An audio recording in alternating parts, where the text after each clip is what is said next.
Sopramonte, royaume effrayant dans l'imagination de celui qui en est loin.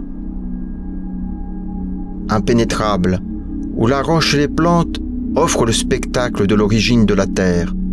Il n'y a point d'eau, hormis celle du ciel, récoltée dans les anfractuosités des roches ou dans les creux des arbres tombés lors des nuits de tempête.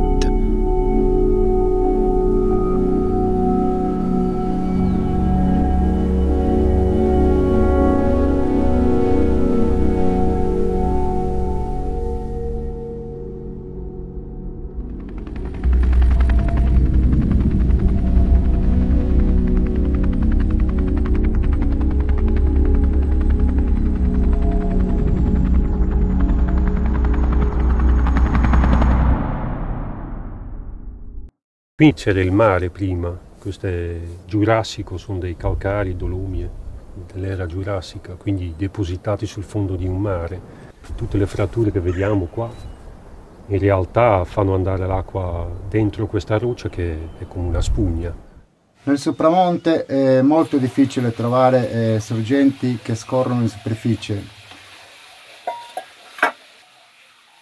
Una volta che sali su nel sopramonte trovi questa, è la vita.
L'hospitalité de ces bergers, une fois passée leur instinctive méfiance, est l'hospitalité des hommes qui, dans les grandes solitudes, découvrent à chaque nouvelle rencontre l'existence de l'homme. C'est une hospitalité qui remonte à des temps archaïques. Ce qui fonde cette hospitalité n'est pas une convention, mais une solidarité d'intérêt dans un cadre naturel hostile.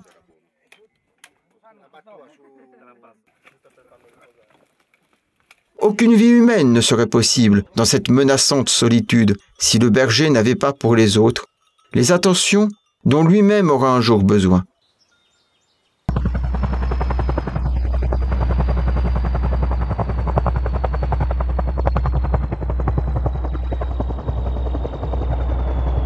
Vedi Isido, no? Qua siamo nel cuore del Sopramonte, guarda, una tranquillità. Qui, come era nei secoli passati, è rimasto. Però, allo stesso tempo, per quanto può essere così affascinante, è anche una montagna pericolosa. Cioè, bisogna rispettarla.